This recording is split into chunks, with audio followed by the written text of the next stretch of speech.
자, 그러면은요, 세 번째 주제로 가겠습니다.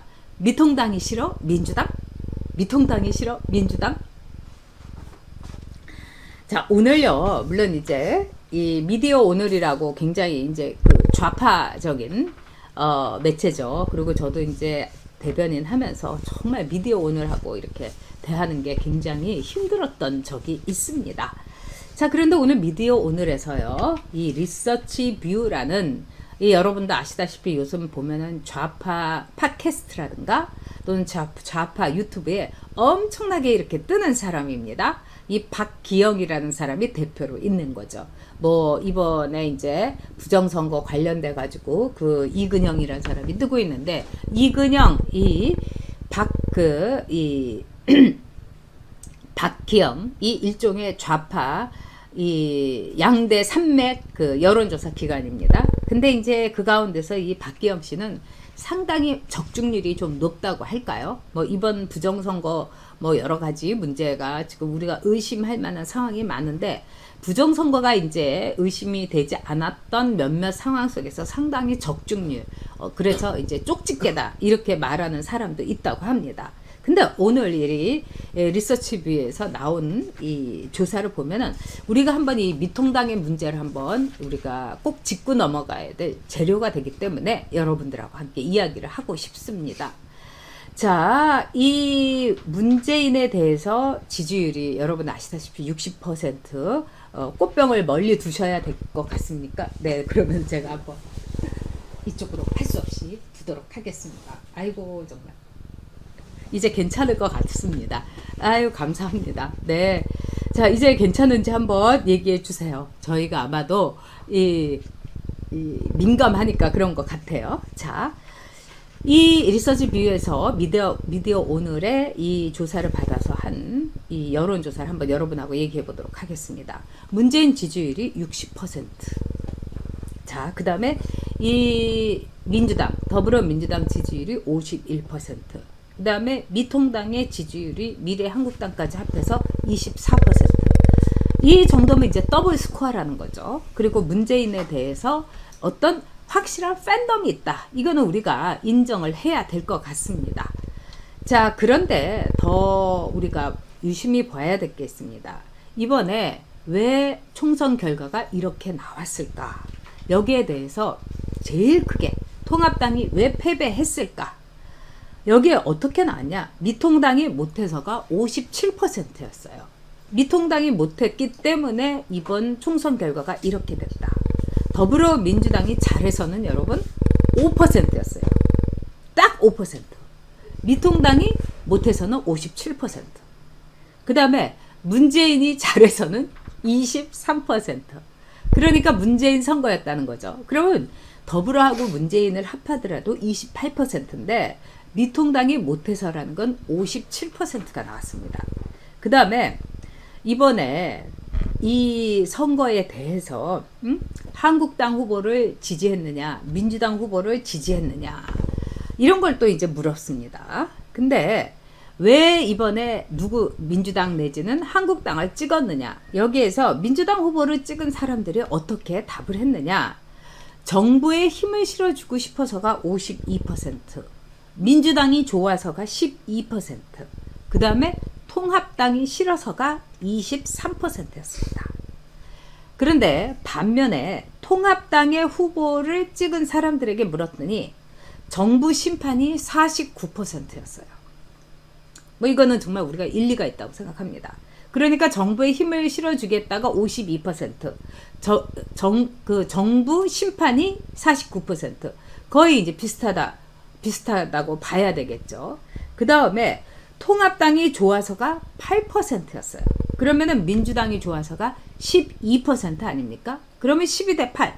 그렇게 차이가 없는 거예요. 그 다음에 후보자가 좋아서가 17%였어요.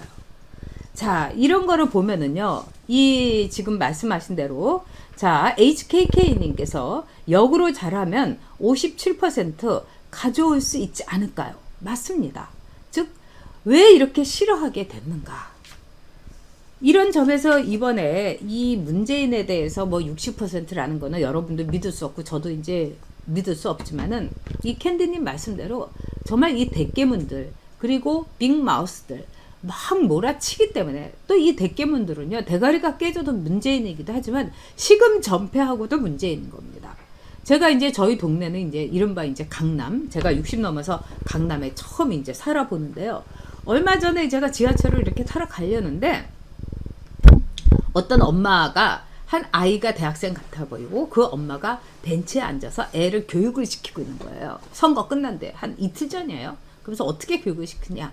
야, 이명박근혜는 뭐 한 일이 없어. 아무것도 한 게 없어. 근데 문재인 대통령이 이렇게 돼가지고 우리 나라가 정말 나라답게 나날이 변화되는 거 너 눈에 보이지 않니? 그리고 노무현 대통령이 바로 문재인 대통령을 딱 찍어가지고 이렇게 나라를 좋게 만든 거야. 막 이러는 거예요. 그래서 제가 일부러 걸음을 천천히, 목소리도 커요. 그리고 제가 이제 오니까 저도 들으라는 듯이, 저는 물론 마스크를 했으니까 제가 누군지는 모르는데 한 명이라도 자기 목소리를 크게 해가지고 민주당 지지자, 문재인 지지자로 이렇게 끌어들이려는 것 같아요. 막 목소리를 크게 하는 거예요. 그러니까 딸이 있다가 엄마 잘 모르는데 뭐 문재인도 그렇게 잘하는 것 같진 않은데, 그러니까 딸한테 막 그냥 눈에 형광등을 켜고서 네가 뭘 안다고 그러냐고. 그래서 막 모녀가 대판 싸우는 거를 제가 보면서 지하철을 갔어요. 이러면서 제가 느낀 게, 야, 정말 만만치 않다. 저렇게 목숨 걸고 문재인이라면 이거는 거의 뭐 H.O.T하고 거의 잭스키스하고의 이 팬클럽을 했던 그 엄마들이 다 늙어가지고 다 이제 문재인 팬클럽으로 들어간 게 아닌가, 이런 생각까지도 이제 들었습니다. 근데 이번 총선의 경우에는 우리가 굉장히 참담하다는 걸 다시 한번 복기를 해야 됩니다. 첫째, 제가 말씀드렸지만 총선은 대선의 바로미터다. 리트머스 시험지다. 그래서 우리가 맞이해야 될 대선이 엄청나게 만만치 않다는 걸 우리가 느끼게 됩니다. 그리고 제가 볼 때는 이제 부정선거에 대해서는 저도 굉장히 합리적인 의심을 충분히 할 수 있다고 생각합니다. 그래서 빨리 민경욱이 일단 재검포를 해가지고 이것도 볼 필요가 있고, 그리고 이제 부정선거는 부정선거였다고 생각합니다. 저는 개인적으로. 제가 생각하는 확실한 부정선거는 뭐냐, 이근영이란 사람이 얘기했던 이른바 빅데이터를 썼다는 것. 이 빅데이터를 쓰면서 여러분과 저의 정보가 뭐 페이스북이라든가 구글이라든가 다른 여론조사를 통해 가지고 다 흘러 들어갔을 겁니다. 저는 이 과정 속에서 뭔가 정치 권력이, 우리가 이제 맨날 물건을 사는 뭐 쿠팡이고 뭐 11번 가고 이런 쪽에 모든 정보를 갖고서 싹 내려다 보면서 굉장히 이 선거 결과를 뒤집어 엎을 정도로 아주 빅데이터를 통한 부정적인 선거운동을 했던 건 저는 분명하다고 생각합니다. 자, 그렇다면은요, 이제 첫 번째로는 굉장히 대선이 어렵다는 것을 보여줬습니다. 이 미통당이. 그 다음에 두 번째는 한마디로 문천지, 문재인 뭐 대깨문, 뭐 문재인이 그 대통령 되니까 너무너무 우리나라가 잘 산다는 이런 걸 우리가 보통 문천지라고 그럽니다. 그러면서 문천지와 대깨문이 나름대로의 성과를 거둔 선거였다. 세 번째는 뭐냐, 이 우파 진영에 말하자면은 대선 주자들이 다 날라갔다. 이런 점에서 굉장히 뼈아픈 선거다, 이렇게 볼 수 있습니다. 근데 여기에서 이 미통당이 57%가 미통당이 싫어서라는 거. 제가 볼 때는 여러분들도 얘기를 많이 지적을 해주셨지만, 제가 볼 때는 이 미통당이 싫어서라는 건 미통당의 존재, 이거는 싫지만 우파에 대해서는 그만큼 미움이 강한 만큼 소구력이 상당히 있다, 이렇게 봅니다. 그래서 저는 이번에 미통당이, 이번에 57%가 미통당이 싫어서라고 답한 이 선거 결과에 대해서 한번 백서를 만들듯이, 지금 뭐 초선들이 원내대표 선거한다고 원내대표 뭐 끝장 토론, 이게 문제가 아니라 어떻게 해서 졌는지, 이번에 많은 사람들이 미통당에서 떨어져서 이번에 5월 31일로 모든 임기가 끝나는 분들이 있습니다. 이분들이야말로 이번 미통당이 고 할 것인가 아니면 스탑할 것인가, 그 다음에 새로운 하나의 세력을 모아서 새롭게 우파가 출발할 것인가? 저는 이 질문을 매우 의미심장하게 해야 된다고 생각합니다. 자, 그런 점에서 지금 이 헉슬리님을 비롯해서 많은 분들이 정말 이 많은 이 의문을 갖고 있고, 저도 이제 의문을 많이 갖고 있습니다. 자, 그런 점에서 이 양정철이라든가 여기에 선거에 관련된 사람들, 지금 양정철이 뭐 해외로 가려고 한다, 뭐 싹 걷어가지고 보따리를 쌌다, 이것도 굉장히 수상한 거죠. 네. 자, 지금 이 포포님께서 비례대표 득표는 민주당보다 더 많이 받았죠. 그리고 이 박성원 교수가 이 최보식 기자하고 이제 조선일보에서 이제 인터뷰를 한 걸 보면은 정말 그거는 저도 합리적인 의심. 그 다음에 박성현 교수는 우리나라 통계학에서는 정말 알아주는 분입니다. 그래서 이 문제에 대해서는 우리가 지금부터 아주 담대하게, 그러면서도 아주 차분하게 한번 볼 필요가 있다. 네. 지금 이제 최연희 님께서 고성국 씨가 백서를 만들고 있어요. 저 좋은 일이라고 생각합니다. 근데 고성국 씨가 만드는 백서라는 거는 저는 의미가 글쎄 있다고 해야 될까요? 고성국 씨 자체가 이번 총선에서 얼마나 많은 일을 했습니까? 그렇지 않아요? 이 황교안에 대해서 뼈아픈 소리, 황교안에 대해서 진짜 애정어린 채찍을 했다라면은 이렇게 되진 않았을 겁니다. 그래서 저는 고성국 씨가 백서를 만든다고 하니까 진짜 좀 어이가 없네요. 진짜 어이가 없습니다. 자, 이 오드리 헵번님 고성국 별로. 제가 볼 때는 고성국 씨가 진짜 이 황교안 대표를 자기 뭐 경기 동창이고 뭐 이런 걸로 애정하고 정말 좋은 제목으로 키우려고 했으면은 나름대로 정치판에서는 이판 저판 정말 다 했던 사람이니까. 그런데 사실은 그런 그 자격이 없다고 생각합니다.